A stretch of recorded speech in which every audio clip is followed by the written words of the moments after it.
Ay, alam mo ba, ito yung ginamit ko pasimba dun sa inatinong ko simbahan. Hindi ko nabanggitin ko anong sekta siya o religion sa. And at least ano, may damit akong polo. And with that, thank you so much sa nagbigay sa akin ng ganitong kasuotan. Kasi medyo maganda naman talaga sa paningin ng mata o ng ibang tao yung pag-atin ka ng simba ay nakadress ka talaga ng pansimba talaga.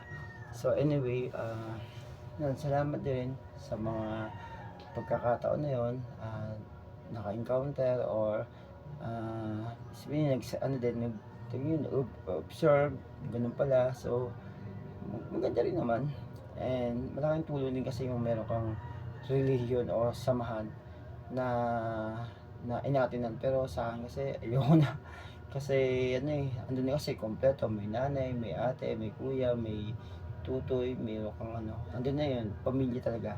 Pero mahirap pag ikaw ay nandun na o member ka na, yung pag-exit yun ang pinakamahirap. Kasi pag na, nanghihina ka na o hindi ka na umate, bubuntahan ka ng 3 buwan o 2 buwan, kapatid, nanghihina ka na, nanlalamig ka na sa Panginoon Diyos.